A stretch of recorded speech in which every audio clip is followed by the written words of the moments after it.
Guys, आज हम फिर से आपके लिए लेकर आ चुका हूं क्लास 12th केमिस्ट्री के यानी कक्षा 12 रसायन विज्ञान के 15 महत्वपूर्ण विस्तृत उत्तरीय प्रश्न। गाइस, जिसमें से आपको हम 7 प्रश्न करा चुका हूं और सातों के सातों प्रश्न आपको नीचे प्लेलिस्ट का लिंक मिल जाएगा, वहां पे मिल जाएगा आपको। और आज मैं 8वां प्रश्न कराने वाला हूं। गाइस, अगर आप इन 15 महत्वपूर्ण प्रश्नों को तैयार कर लेते हो तो आपके बोर्ड एग्जाम का कम से कम 30 नंबर अधिकतम 40 नंबर तक की तैयारी हो जाएगी आउट ऑफ 70 मार्क। कैसे? गाइस, मैं पहले भी बता चुका हूं आपको कि आपके पास इतना तो एक्सपीरियंस होगा ही कि जो लॉन्ग क्वेश्चन होते हैं वे सभी प्रश्न लघु उत्तरीय प्रश्न और अति लघु उत्तरीय प्रश्न के साथ साथ में बहुविकल्पी प्रश्न में भी बनते हैं। अगर लॉन्ग क्वेश्चन पूछा गया तो ठीक है, नहीं पूछा गया तो आपका अति लघु उत्तरीय बहुविकल्पी और लघु उत्तरीय में पूछा जाएगा। ये सभी प्रश्न इंपॉर्टेंट प्रश्न हैं और आपका 30 से 40 नंबर तक की तैयारी हो जाएगी और आप 30 से 40 नंबर तक के आराम से कर लोगे आउट ऑफ 70 मार्क। तो गाइस, इन सभी प्रश्नों को कर लीजिएगा। प्रश्न कहाँ मिलेंगे? नीचे डिस्क्रिप्शन में लिंक है, वहां पर 7 प्रश्न पहले के मिल जाएंगे। सभी प्रश्नों का सलूशन अच्छे तरीके से कराया गया है। आज मैं 8वें प्रश्न का सलूशन कराने वाला हूँ। 8वें प्रश्न का सलूशन बेहतरीन तरीके से कराया जाएगा। कोशिश करूंगा कि इसी लेक्चर में आपको सभी चीजें याद हो जाए, समझाने की कोशिश करूंगा। अगर आप लोग कंसंट्रेशन के साथ पूरे लेक्चर को देखते हो तो निश्चित रूप से आपको इस लेक्चर से काफी हेल्प होने वाली है। तो गाइस, चलिए आज का लेक्चर शुरू करते हैं। शुरू करने से पहले गाइस, अगर आप लोग चैनल पर नए हो तो चैनल को सब्सक्राइब कर लेना। साथ में इस वीडियो को सभी लोग लाइक कर दीजिए। लाइक करके पूरे कंसंट्रेशन के साथ पूरे लेक्चर को देखिए। निश्चित रूप से आपको हेल्प होगा और आपको काफी हेल्प होगा एग्जाम के लिए। तो गाइस, चलिए आज का लेक्चर शुरू करते हैं। तो गाइस, टॉप 15 क्वेश्चन का 8वां प्रश्न है, डाई एथिल ईथर बनाने की प्रयोगशाला विधि लिखिए तथा इन ईथर का निम्न के साथ रासायनिक अपक्रिया लिखिए। पहला है PCl5 के साथ रासायनिक अपक्रिया। दूसरा है ठंडा और गर्म और ठंडा HI के साथ अपक्रिया जिसे आप लोग हाइड्रोजन आयोडाइड करते हो। तीसरा है एस्टिल क्लोराइड CH3COCl के साथ रासायनिक अपक्रिया। ये आपको तीनों के साथ रासायनिक अपक्रिया लिखना है। तो यहां से आपके 2 प्रश्न बनते हैं। एक तो ये 3 रासायनिक अपक्रिया आपकी तैयार होंगी। जो रासायनिक अपक्रिया कभी कभी ये अति लघु उत्तरीय में एक पूछ लिया जाता है, लघु उत्तरीय में पूछा जाता है, 2 एक साथ पूछ लिया जाता है। अगर दीर्घ उत्तरीय में पूछा जाता है तो इस प्रकार से पूछा जाता है। मोस्ट इंपॉर्टेंट है आपके बोर्ड एग्जाम के लिए ये डाई एथिल ईथर वाला क्वेश्चन। किसी न किसी स्टेट में या ये सीधे सीधे क्वेश्चन आपको देखने को मिलेगा। तो गाइस, चलिए इसको सॉल्व करते हैं। सबसे पहले हम लोग प्रयोगशाला में किस प्रकार से बनाया जाता है डाई एथिल ईथर उसको समझते हैं। तो आप लोग हेडिंग करिएगा प्रयोगशाला विधि और हेडिंग करके यहाँ व्हाइट बोर्ड पे आइए और ध्यानपूर्वक जो मैं समझा रहा हूँ समझिए। इसमें क्या होता है, प्रयोगशाला में क्या करते हैं हम लोग, डाई एथिल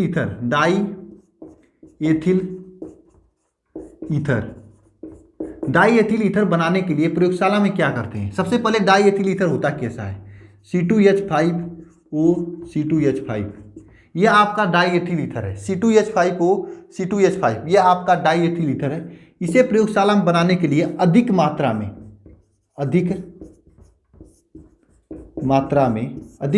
हम लेते हैं, अधिक मात्रा में एथिल एल्कोहल लेते हैं, एथिल एल्कोहल। अधिक मात्रा में हम एथिल एल्कोहल लेते हैं और उसकी क्रिया कराते हैं H2SO4 के साथ। फिर से समझना, इसे बनाने के लिए डाई एथिल ईथर बनाने के लिए हम प्रयोगशाला में अधिक मात्रा में एथिल एल्कोहल लेते हैं। एथिल एल्कोहल का मतलब C2H5OH, इसको अधिक मात्रा में लेते हैं और उसकी क्रिया कराते हैं H2SO4 के साथ। अब रिएक्शन कैसे होता है अभी हम आपको समझाएंगे। बात समझना पहले, अधिक मात्रा में, यहाँ पे समझ रहे हैं, अधिक मात्रा में हम एथिल एल्कोहल लेते हैं और उसकी क्रिया कराते हैं H2SO4 के साथ। और क्रिया कितने डिग्री सेंटीग्रेड पर कराते हैं? पहले तो 100 डिग्री सेंटीग्रेड पर कराते हैं, उसके बाद फाइनली 140 डिग्री सेंटीग्रेड पर क्रिया कराते हैं। तो आपका डाई एथिल ईथर बनता है जिसे आप लोग C2H5O C2H5O कहते हैं। ठीक है, इस प्रकार से बनता है। क्या होता है, अधिक मात्रा में एथिल एल्कोहल लेते हैं, इसकी क्रिया H2SO4 से कराते हैं 100 से 140 डिग्री सेंटीग्रेड तापमान पे, तो आपका डाई एथिल ईथर यहाँ पे बन जाता है। तो गाइस, यहाँ पर वही लिखा हुआ है कि प्रयोगशाला में डाई एथिल ईथर बनाने के लिए एल्कोहल के अधिक मात्रा लेकर H2SO4 के साथ गर्म किया जाता है, तब आपका डाई एथिल ईथर बनता है। तो रिएक्शन कैसे इसका लिखेंगे, ध्यानपूर्वक समझना आप लोग।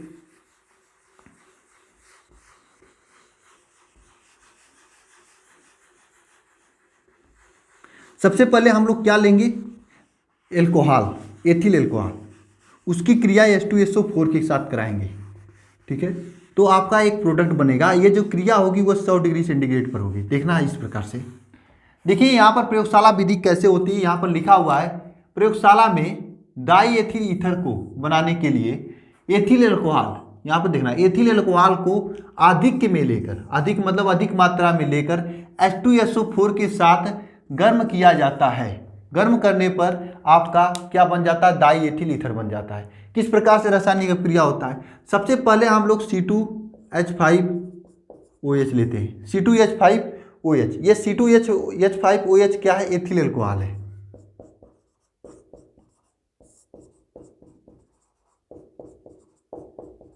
यह आपका एथिल एल्कोहल है।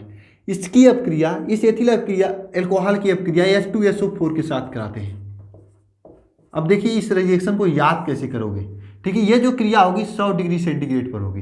फिर से समझना, एथिल एल्कोहल है, इसकी क्रिया H2SO4 के साथ कराते हैं और ये जो रिएक्शन होती है 100 से 110 डिग्री सेंटीग्रेड पर।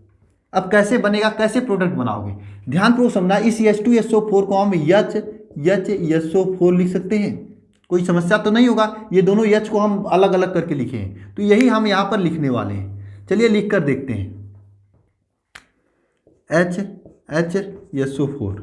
अब ध्यानपूर्वक समझना यहाँ पर क्या हो रहा है। देखना यहाँ पर ये OH है और ये H है, ये OH है और ये H है। तो H और OH मिलकर H2O बाहर निकालेगा और बनेगा आपके सामने C2H5HSO4 प्लस H2O।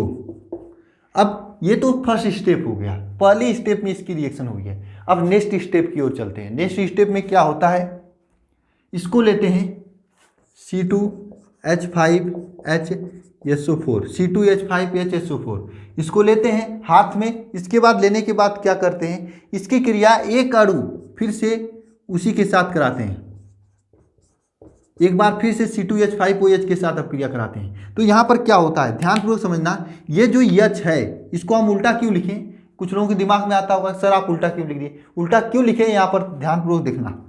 इसलिए लिखें कि यहाँ से जो ये H है इस HSO4 के साथ अपक्रिया कर लेता है। कुछ लोग पूछेंगे सर आप तो को रिएक्शन पहले से याद रहा होगा, आपको मालूम था, हम कैसे याद रखेंगे कहाँ पर उल्टा लिखना है कहाँ पर सीधा रखना है। तो मैं आप लोगों से बताऊंगा कि सभी रिएक्शन को याद करते चलो। जब याद करोगे तो आपके अंदर खुद ही एक्सपीरियंस आ जाएगा कहाँ पर उल्टा रखना है कहाँ पर सीधा रखना है। तो यहाँ पर ध्यान देना आप लोग। इस HSO4 को H मिल गया, तो H मिल गया तो यहाँ से क्या हो जाएगा, H का प्रोडक्ट क्या बनेगा, इसका प्रोडक्ट बनेगा H2SO4, इसका प्रोडक्ट बनेगा H2SO4 और ये जो है आपका ये क्या हो जाएगा C2H5O C2H5, ये आपका डाई एथिल ईथर बन गया। क्या है आपका डाई एथिल ईथर, ये आपका डाई एथिल ईथर प्रयोगशाला में बन गया। अब इसमें इसका उपयोग किया जाता है। उपयोग में क्या किया जाता है, ज़्यादा चक्कर में मत पड़ना, फिगर बना देना, 2-4 लाइन लिखना जो मैं बता रहा हूँ। देखना इसमें क्या है, सबसे पहले इसमें कौन कौन से जो है उपकरण, कौन कौन से आपके यहाँ पर यूज हुए हैं इसको देखते हैं। ध्यानपूर्वक समझना। ये तो स्टैंड है, आपको मालूम होगा ये स्टैंड है और ये इसे बालू उष्मक कहते हैं। इसमें बालू भरा होता है, नीचे से गर्म करते हैं तो पहले बालू गर्म होता है और बालू इसको गर्म करते हैं। ऊपर वाले जो ये वाला जो फ्लास्क है इस तरह से इसे आसवन फ्लास्क कहते हैं। तो आसवन फ्लास्क को ये बालू उष्मक नीचे भरा होता है, ये बालू उष्मक आसवन फ्लास्क को गर्म करते हैं। ऊपर से क्या करते हैं, ध्यानपूर्वक देखना, यहाँ पर एक किप रखा होता है, किप से हम एथिल एल्कोहल इसमें डालते हैं, किप से एथिल एल्कोहल इसमें डालते हैं और यहाँ पर एक थर्मामीटर लगा देते हैं जो कि टेम्परेचर वगैरह बताता है। और इसमें जो है आपका H2SO4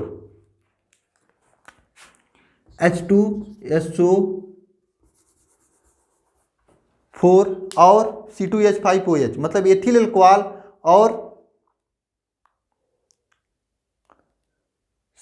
H2SO4 का जो मिश्रण होता है 2:1 के अनुपात में ऊपर से नीचे गिराया जाता है, यानी H2SO4 प्लस C2H5OH इन दोनों का मिश्रण मतलब 1:2 हो जाएगा। यानी 2 अणु आपके C2H5OH होंगे तो 1 अणु H2SO4 होगा। इसके अनुपात में ऊपर से नीचे गिराया जाता है और नीचे गिराने के बाद नीचे से उष्मा लग रही है, लगने के बाद ये हीट हो जाता है। हीट होने के बाद ये आपस में क्रिया करता है। क्रिया करने के बाद एथिल ईथर बन जाता है। लेकिन ईथर जो बनता है वह ईथर अधिकतम टेम्परेचर होता है 140 डिग्री सेंटीग्रेड टेम्परेचर होता है, क्योंकि इसका टेम्परेचर 140 होता है। तो इसे ठंडा करने के लिए यहाँ पर संघित्र लगा है और ये संघित्र के जरिए ये सभी ठंडा होते हैं। ठंडा होने के बाद यहाँ पर देखिए जार रखा हुआ है, तो जार में आकर गिर जाते हैं और जो कि नीचे यहाँ पर प्रोडक्ट के रूप में हो जाता है। तो इस प्रकार से आपका बनता है ईथर प्रयोगशाला में।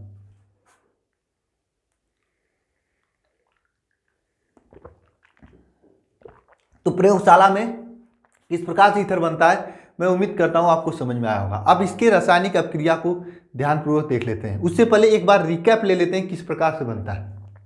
कुछ नहीं होता है, नीचे से गर्म किया जाता है बालू उष्मक को, तो बालू उष्मक इस फ्लास्क को गर्म करता है।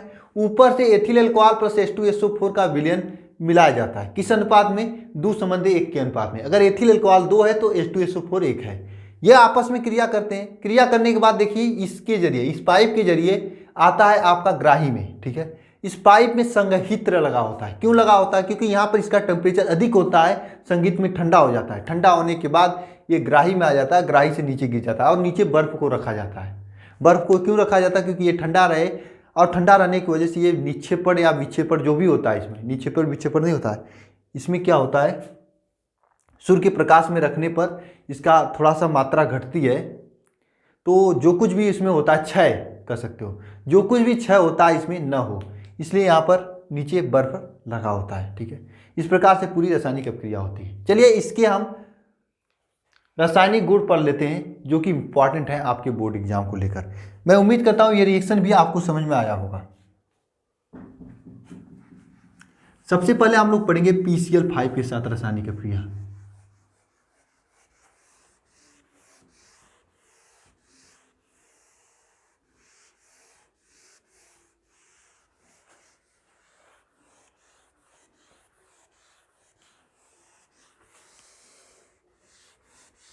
देखिए जो एथिल अल्कोहल होता है यह PCl5 के साथ अभिक्रिया किस प्रकार से करता है। एथिल अल्कोहल का मतलब C2H5O C2H5, ये आपका एथिल अल्कोहल है। ये PCl5 के साथ अभिक्रिया किस प्रकार से करता है? PCl5, ये आपका PCl5 हो गया। ये एथिल अल्कोहल PCl5 के साथ अभिक्रिया किस प्रकार से करता है देखना ध्यानपूर्वक। यहाँ पर देखिए C2H5 दो है, तो 2 C2H5 आपस में हो जाएंगे 2 C2H5 और यहाँ से Cl5 है तो यहाँ पे Cl2 बचेगा। ठीक है, Cl5 है तो यहाँ से Cl एक निकल के यहाँ पे लग जाएगा, यानी 2Cl हो जाएगा। बचेगा क्या यहाँ पे? P बचेगा, O बचेगा, Cl3 बचेगा। यही रिएक्शन होता है। यानी C2H5OH ईथर है, इसकी PCl5 के साथ अभिक्रिया कराते हैं तो क्या होता है, दोनों अणु C2H5OH को एक साथ रखते हैं, उसके साथ Cl, दो Cl के 2 अणु यहाँ से यहाँ पे उठा के रख देते हैं। यहाँ पर बचता है Cl के 3 अणु, तो इसको लिखते हैं POCl3 और ये रिएक्शन होता है PCl5 के साथ। अब महत्वपूर्ण रिएक्शन है आपके बोर्ड एग्जाम को लेकर, पहले का आंसर हो गया। दूसरा रिएक्शन जो है ये मोस्ट इंपॉर्टेंट रिएक्शन है। इसमें अगर ठंडा लोगे हाइड्रोजन आयोडाइड तो कुछ अलग बनता है, अगर गर्म लोगे तो हाइड्रोजन आयोडाइड तो कुछ अलग बनता है। तो क्या लेना चाहिए ये भी हम लोगों के समझ से परे है। ठीक है, ध्यानपूर्वक समझना। अगर गर्म, हेडिंग कर लेना, गर्म HI के साथ क्रिया,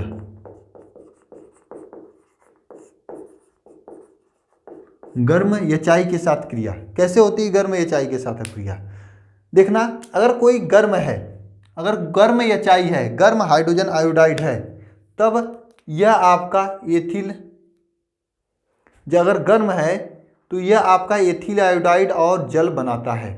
अगर गर्म नहीं होगा तो यह क्या बनाएगा? आपका केवल एथिल आयोडाइड और एल्कोहल बनाएगा। तो हम लोग गर्म है, गर्म लेते हैं तो यहाँ पर कैसे होता है ध्यानपूर्वक देखना। आप लोग इधर C2H5O C2H5 इसका गर्म HI के साथ अभिक्रिया है। किसके साथ अभिक्रिया है? गर्म HI के साथ अभिक्रिया है, गर्म हाइड्रोजन आयोडाइड के साथ अभिक्रिया है। नीचे लिख दीजिए गर्म हाइड्रोजन आयोडाइड।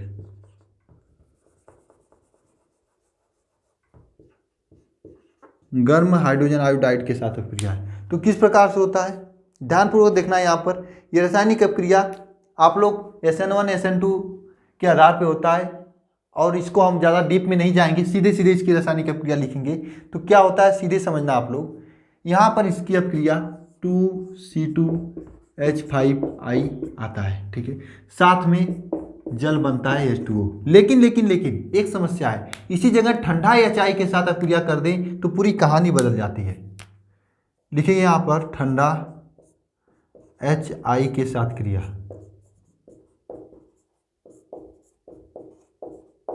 देखिए ठंडा पे क्या होता है, यहाँ पर C2H5 रहेगा, वो C2H5 रहेगा, ठीक है। इसकी अपक्रिया ठंड में हम कराते हैं HI के साथ, यानी ठंडे HI के साथ अपक्रिया कराते हैं। तो क्या होने वाला है, ध्यानपूर्वक देखना। जब ठंडे HI के साथ अपक्रिया कराएंगे तो भी आपका जो है एथिल आयोडाइड तो बनता ही है, 2C2H5I, ठीक है, 2C2H5I ये तो बनता है। साथ में एथिल एल्कोहल बन जाता है, साथ में एथिल एल्कोहल बन जाता है, जिसे आप लोग एथेनॉल कहते हो, C2H5OH। साथ में एक एथिल एल्कोहल या फिर एथेनॉल बन जाता है, ठीक है। एक न्यू प्रोडक्ट बनता है ठंडा करने पर, ठीक है। अगर गर्म करते हो तो दो ही प्रोडक्ट बनता है आपका, क्या बनता है, POCl5। गर्म करते हो तो क्या बनता है यहाँ पर, C2H5I, ठीक है, ठीक है। यहाँ पर आयोडीन है, लेकिन यहाँ पर H2O बन रहा है। अगर ठंडे से क्रिया करा रहे हो तो यहाँ पर एल्कोहल बन रहा है। तो समझ लीजिए क्या आप कब यह क्रिया करानी चाहिए। नेक्स्ट क्वेश्चन की ओर चलते हैं।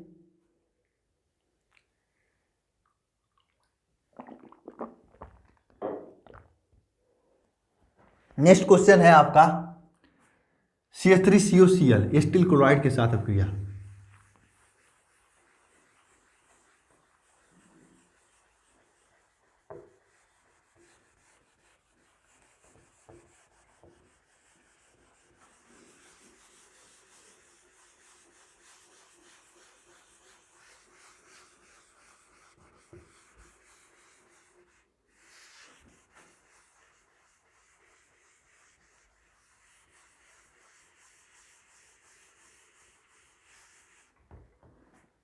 ध्यानपूर्वक समझना है यहाँ पे।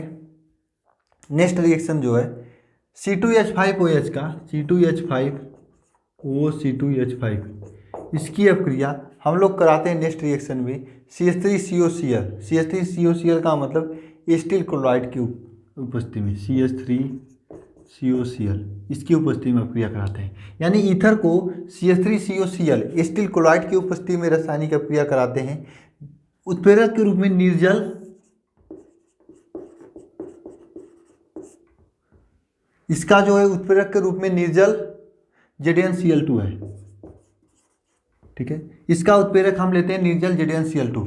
तो यह रासायनिक अपक्रिया करके क्या बनाता है, रासायनिक अपक्रिया करके यह आपका एथिल एस्टेट के साथ में एथिल क्लोराइड बनाता है, एथिल एस्टेट, ठीक है। यानी CH3COO-C2H5, ठीक है।